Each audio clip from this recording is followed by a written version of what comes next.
Now, Glasgow should not host the Commonwealth Games in 2026 unless a tourism tax is introduced. That is the message from one of the country's biggest public sector unions.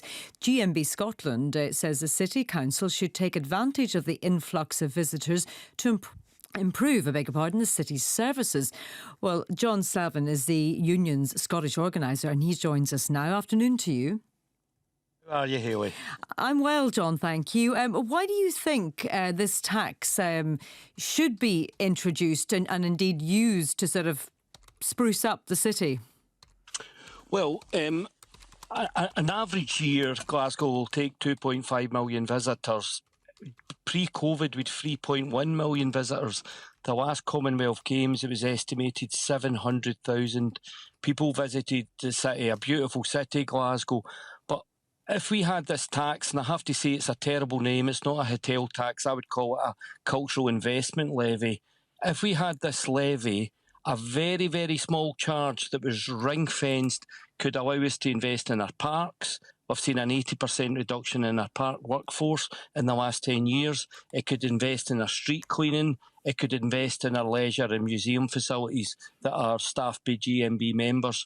And that would all benefit not only people coming to visit the city, because the first thing anybody will say in a city is whether it's clean, but it will also benefit the citizens of Glasgow as well. And, I mean, it sounds like a good idea. What are the chances of it being taken up?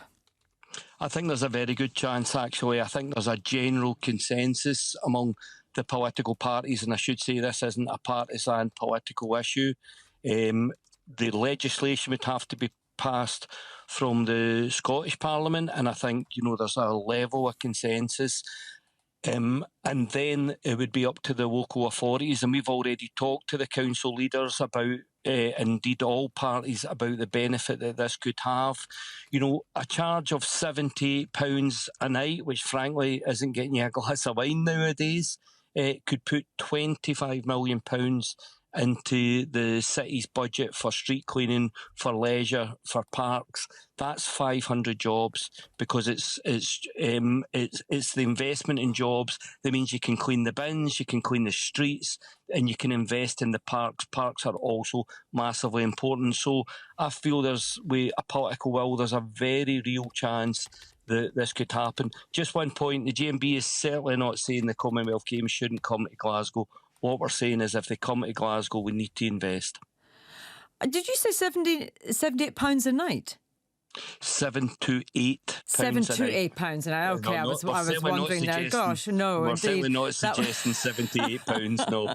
And there's not, does it sound as if that you'd be asking tourists, though, to pay for the sort of services that really the people of Glasgow would benefit from?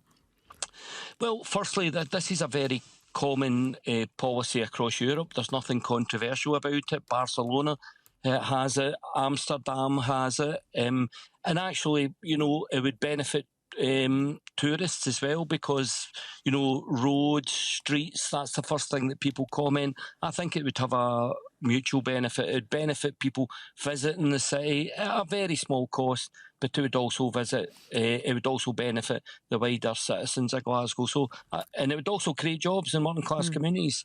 John, thank you very much indeed for joining us on Lunchtime Live. John Slaven there from the GMB Union.